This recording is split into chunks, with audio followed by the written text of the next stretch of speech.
10절에서 18절입니다.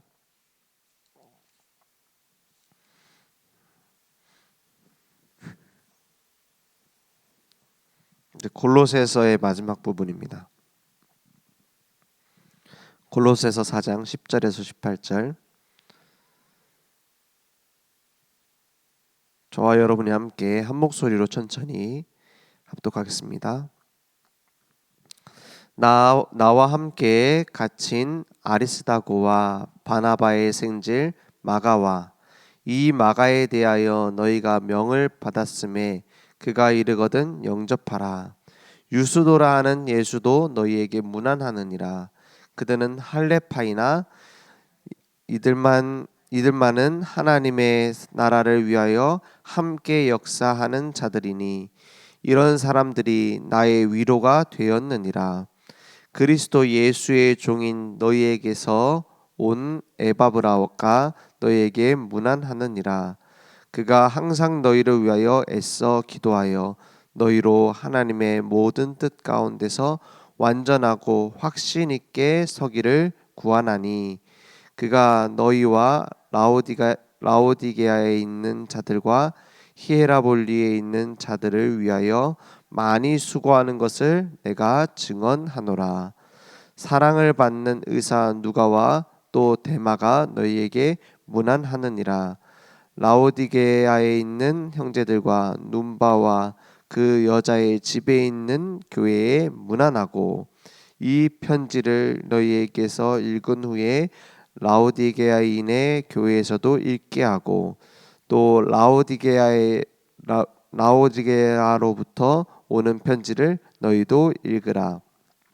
아키뽀에게 이르기를 주 안에서 받은 직분을 삼가 이루라고 하라.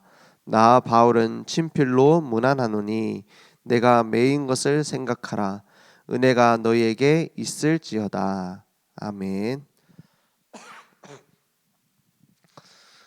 하나님 나라를 위하여 원팀된 부활의 증인들입니다. 예수님께서 부활하시고 난 이후에 많은 것이 달라졌겠지만 가장 달라진 게 있다면 제자들이 달라졌어요. 그 시대에 굉장한 충격이었습니다. 제사장의 무리들도 사도행전 6장에 보면 나중에 회개하고 돌아오는 사람들이 있죠. 부활하신 주님이 실제로 부활하시지 않았다면 제사장의 무리들이 회개하는 일은 없었을 겁니다. 제자들이 예수님이 십자가에 달리실 때 다 도망갔잖아요. 왜 도망가죠? 십자가형이라는 거는 거의 최악의 반역자들이 매달리는 형벌입니다. 원래 그 반역자들은 다 누가 죽죠? 제가 영화 가서 보진 않았지만 그 왕가 사는 남자가 단종 그 얘기더라고요. 단종이 유배를 가잖아요. 유배를 가가지고 막 엄청 고생을 하잖아요. 거기서 지금이라도 여기서 도망치면 어떠냐 이런 제안이 왔죠. 그때 막 도망치면 어떻게 되죠? 지금이라도 내가 도망가면 그럼 다른 사람들이 다 다친다는 거예요. 그죠? 이게 왕권을 두고 잔인하게 행해지는 그 권력 싸움 아닙니까? 그래서 시대마다 항상 가장 무거운 형벌로 죽였던 것이 반역죄입니다. 십자가형이 그러니까 반역죄 지은 사람들이 달리는 그 형벌이 십자가형이에요. 최악의 죄인들이 죽는 자리가 십자가형입니다. 예수님께서 우리는 그래도 하나님을 떠나 있는 원죄라도 있잖아요. 하나님을 떠나 있는 그 상태가 죄 아닙니까? 아무리 내가 억울한 일 당했다 해도 죄가 아예 없는 건 아니잖아요. 유일하게 죄 없이 이 땅에 오셔서 죄를 짓지 아니하신 예수님이 최악의 죄인의 자리에서 죽으셨어요. 왜 그러셔야 됐죠? 어떤 죄인이든지 구원하실 수 있도록, 어떤 죄인이든지 대신하실 수 있도록 죄 없으신 그분이 최악의 죄인들이 죽는 자리에 죽으셨어요. 그리고 말씀하셨어요. 다 이뤘다. 우리의 모든 죄를 짊어지시고 끝내셨다. 우리의 모든 지옥의 사단에 끌려가던 문제를 끝내시기 위하여 십자가에서 끝내셨다. 그렇죠? 하나님을 떠나서 하나님을 대적하던 반역자였던 나를 대신해서 죽으셨다. 그래서 우리가 아직 죄인 됐을 때 그리스도께서 우리를 위하여 죽으심으로 우리에 대한 자기의 사랑을 확증하셨다 하신 거예요. 그 죽음 가운데서 3일 만에 살아나셨어요. 죽음의 권세를 이기고 부활하셨어요. 가장 큰 부활의 증거가 뭡니까? 부활의 소식을 듣고 제자들이 믿었느냐? 숨어 있었어요. 그 가운데 예수님께서 나타나셔서 내 손에 못자국을 만져보라는 거예요. 내 옆구리에 창자국에 손을 넣어보라는 거예요. 그 예수님을 만나고 난 이후에 도망다니던 제자들은 담대하게 이 복음을 전하기 시작합니다. 부활의 가장 큰 증거. 오히려 반대자들도 그 부활의 소식을 막으려고 했는데 그 막으려고 하는 것 때문에 오히려 복음은 이 부활의 소식은 더 전파됐어요. 예수님의 시신이 없어졌잖아요. 로마 군인들이 그 예수님 부활하신 것을 목격했잖아요. 그래서 큰일 났다. 예수가 진짜 부활했다. 얘기하니까 뭐랍니까? 조용히 해라. 시체가 도난당했다고 해라. 그렇게 입을 막고 소문을 퍼뜨리잖아요. 근데 부활하신 예수님이 그렇게 제자들을 만나고 돌아다니실 줄 모르는 거죠. 목격자들이 나오기 시작했어요. 환상을 봤겠지. 환상설. 그런데 무슨 환상을 2달 동안에 봅니까? 예수님이 부활하셔서 다니신 그 기간이 한 2달 정도로 보거든요. 그러면서 고린도전서 15장에 보니까는 한 번에 500여 명의 사람에게도 나타나셨어요. 이게 환상으로 설명이 안 된단 말이에요. 그래서 마지막에 뭐라고 고백합니까? 기절했었구나. 덜 죽였었구나. 기절설. 그런데 기절했다라는 것은 말이 안 돼요. 왜냐? 예수님께서 십자가에 달리실 때 옆구리를 찔렀는데 마지막에 확인하는 거죠. 피만 나오는 게 아니라 물과 피가 쏟아졌어요. 사람 죽으면 예전에도 염하면은 막 눈, 코, 입 이런 데 물 다 나오잖아요. 사람 죽으면은 몸에서 폐나 이런 데서 다 물이 빠져나와요. 죽을 때 물과 피가 쏟아져요. 찌르면 죽으셨다는 증거입니다. 그리고 또 십자가형을 당할 때 이 사람이 완전히 죽지 않으면 확실하게 죽지 않으면은 팔 다리를 부러뜨립니다. 왜냐 무덤 들어갔다가 혹시라도 살아서 기어 나오면 안 되니까. 그래서 팔 다리를 부러뜨려요. 완전히 안 죽은 자는. 근데 예수님은 팔 다리를 부러뜨리지 않았다가 돼 있어요. 무슨 말이죠? 확실히 죽었다 이 말이에요. 그 죽으셨던 예수님께서 부활하셨어요. 그 반대자들이 말했던 시체 도난설, 무덤에 시신이 없었다는 말입니다. 환상설, 목격자가 있었단 말이에요. 기절설, 확실히 살아나신 겁니다. 오히려 반대하는 자들이 증명해 버렸어요. 그 부활을 목격했던 모든 제자들은 평생 땅끝까지 증인되리라 이 말씀처럼 그리스도의 복음을 전하다 순교했어요. 그럴 수 없는 신념 같은 게 없는 그 제자들이었어요. 다 도망갔잖아요. 베드로 예수님을 3번 부인했잖아요. 베드로가 순교할 때 어떻게 순교합니까? 내가 어떻게 예수님처럼 십자가에 달릴 수 있느냐? 나를 거꾸로 매달아라 했어요. 그 십자가에 거꾸로 매달려서 죽어요. 정확하게 말하면 죽는 게 아니죠. 주님 품에 갔어요. 잠들었다 했어요. 부활의 신앙을 가진 자, 그리스도의 증인으로 쓰임 받는 겁니다. 그래서 부활을 믿는가? 그렇다면 증인 되어지는 겁니다. 그 부활의 증인으로. 왜 요즘 블랙박스가 있어서 그런 일 잘 없는데, 예전에는 사고 나면은 꼭 뭐 새벽에 사고 났다, 보는 사람 많이 없잖아요. 목격자가 많이 없잖아요. 현수막을 하나씩 이렇게 걸더라고요. 요즘에는 블랙박스로 보면 되니까 안 하는데, 전부 다 뭐라 써 있냐? 몇 년 몇 월 며칠 몇 시경에 이 사고를 목격한 목격자를 찾습니다, 이렇게 걸어놔요. 근데 거기다가 내가 자동차에 대해서 잘 아는데요, 자동차 학과 교수가 가가지고 내가 목격자 하면 어떻겠냐 하면은 받아줍니까? 안 받아주죠. 왜냐? 그때 사고 날 때 없었잖아요. 그죠? 사고 날 때 없었잖아요. 그냥 아무것도 모르는 그냥 사람이라도 지나가다가 사고가 이렇게 났다, 목격을 했다 하면은 목격자가 된단 말이에요. 그래서 그리스도의 증인이란 말이 그 말입니다. 내가 완벽하고 내가 훌륭해져서 증인이 아니고 그리스도께서 나를 건져내셨다. 그리스도께서 나와 함께 하신다. 나를 위해서 십자가에 죽으시고 부활하셨다. 이것을 체험한 자가 증인입니다. 그래서 은혜로 나를 건져내심을 체험한 자, 그게 증인입니다. 그래서 하나님 나라를 위한 동역자는 내가 어마어마한 힘을 내서 내가 희생을 해서 만들어지는 것이 아닙니다. 부활하신 주님을 만났는가? 거기에서 모든 것이 옵니다.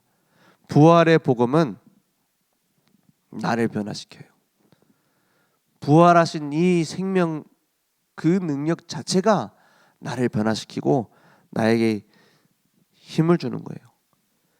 그리고 부활하신 주님이 우리와 함께 하니까는 뭐가 달라지죠? 원팀이 되어지는 거예요. 예전에 어떤 예수님이란 분이 있었다고 한다, 우리가 그분을 닮아가자, 이런 의미로 모인다면 원팀이 될 수 없어요. 왜? 서로 다 다르니까요. 발가락이 손가락 이해할까요? 이해 못하죠. 눈이 그 무릎을 이해를 할까요? 서로 이해 못하죠. 하면 이상한 거예요. 하려고 할 필요도 없어요. 사실은 누구의 명령을 받으면 돼요? 머리의 명령을 받으면 돼요. 그래서 원팀 되려고 서로 막 이해하려고 몸부림칠 필요 하나도 없습니다. 뭘 인정해야 돼요? 머리가 시키는 것을 인정해야 돼요.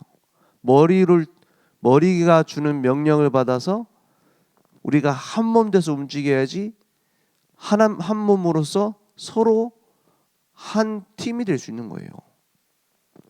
우리 몸에 발가락만 자득 달렸다 뛸 수 있습니까? 어떤 부분은 발가락을, 어떤 부분은 발목을, 어떤 부분은 무릎을, 어떤 부분은 손을. 이 팔 이렇게 흔들지 않으면 균형을 못 잡는데요. 뛰는데 모든 온몸이 다 동원이 되잖아요. 근데 그걸 다 누구의 명을 받아요? 머리에서 주는 명령을 받아서 움직이잖아요. 그래서 한 몸 되는 겁니다. 교회가 원팀이 되려면 어떻게 하면 됩니까?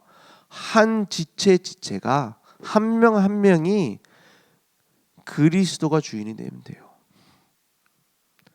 회의 많이 할 필요 없습니다. 막 어떻게 서로 맞추려고 몸부림칠 필요 없어요. 내가 강단 말씀 따라가면 돼요. 내가 하나님 앞에 서면 돼요. 그것을 가진 자들이, 그 비밀을 누리고 있는 자들이 오늘 골로새서 4장의 인물들입니다.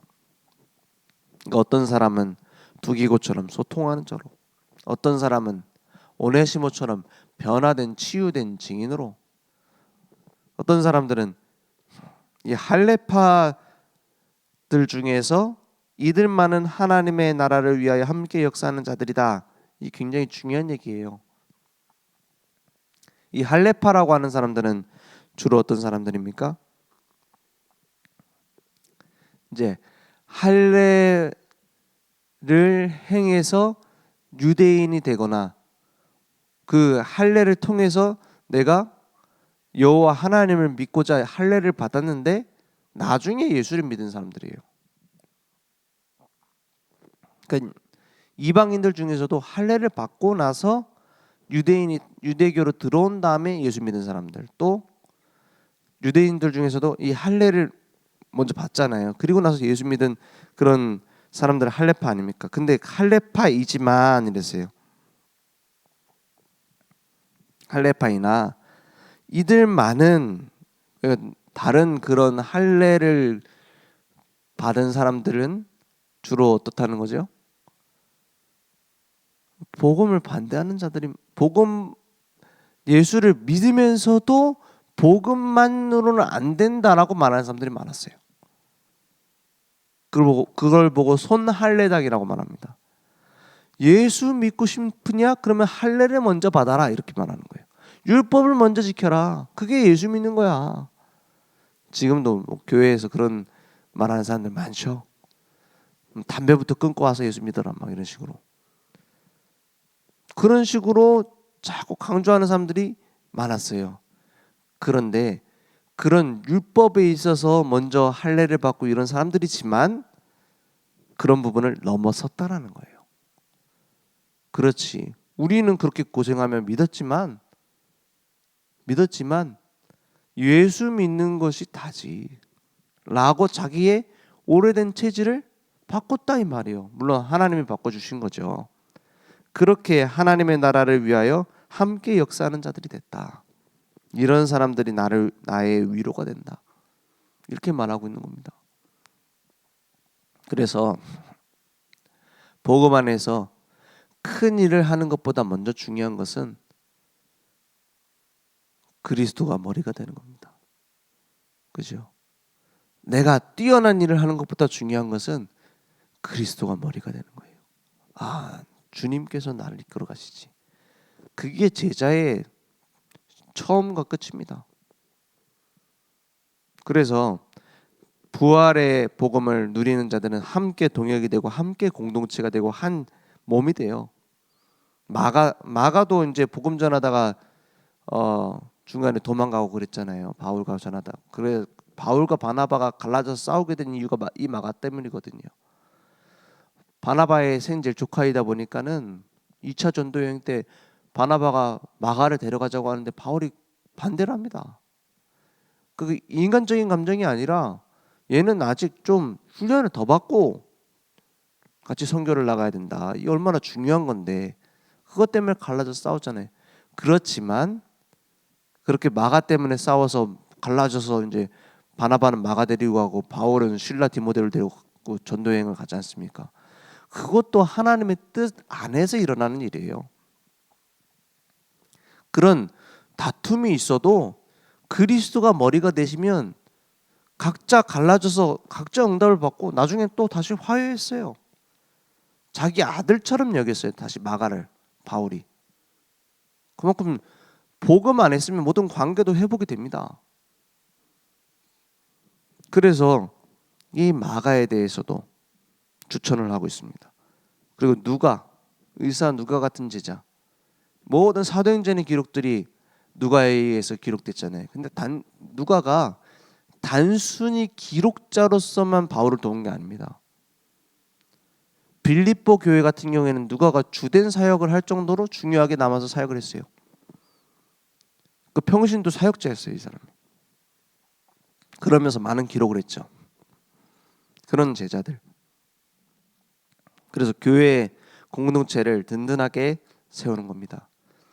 그래서 부활의 신앙 가진 원팀은 각자의 직분, 그 미션이 있어요. 그 미션을 다할 수 있도록 하나님이 부르셨습니다. 그래서 아키포에게 17절에 아키포에게 이르기를 주 안에서 받은 직분을 삼가 이루라 이렇게 말했죠. 우리에게 그 직분을 이룰 수 있는 힘은 하나님이 주신 은혜입니다. 하나님이 우리에게 공급하시는 힘이 없으면 발가락 혼자서는 아무것도 못해요. 그렇죠? 발가락 혼자서 뭘 합니까? 나뭇가지가 나무에 붙어 있어야지 열매를 맺지 혼자 뭐 합니까? 그래서 하나님과의 관계에서 모든 힘을 공급받는 거예요. 그래서 부활의 참된 의미를 아는, 부활하신 그 생명을 누리는 전도자의 삶이 회복되길 바랍니다. 그러면 어떻게 됩니까? 내 심령이 살아나요. 환경이 바뀌고 응답을 받고 누굴 만나고 이전에 제일 중요한 건 뭡니까? 내 심령이 살아나요. 심령이 살아났다는 가장 큰 증거가 뭐죠? 감사합니다. 하나님의 자녀된 신분 권세만으로 감사한다. 하나님이 나를 은혜로 구원하신 것을 감사한다. 그 눈으로 보니까 사람이 달라 보이는 거예요. 다른 사람도. 그래서 내 심령이 먼저 살아나고 내 삶이 살아납니다. 내 삶이 예배의 삶이 되는 거예요. 하나님과 통하는. 그리고 나서 뭡니까? 교회를 살리는 일에 쓰임 받는 거예요. 교회 공동체를 부활시키는 거예요. 그래서 오직 복음으로, 오직 말씀으로, 오직 전도로 교회 살리고 현장 살리는 증인으로 우리를 사용하실 줄 믿습니다. 기도하겠습니다. 하나님께서 우리의 모든 삶에 지금도 역사하심을 믿습니다. 하나님 나라를 위한 복음의 일꾼으로, 부활의 증인으로 우리를 부르신 줄 믿습니다. 날마다 오늘도 그 부활하신 주님께서 우리의 삶에 함께 하시고 우리의 모든 것을 통치하심을 믿습니다. 오늘 그 안에서 그리스도의 증인으로 세워줄 수 있도록 역사해 주시옵소서. 예수 그리스도 이름으로 기도했습니다. 아멘.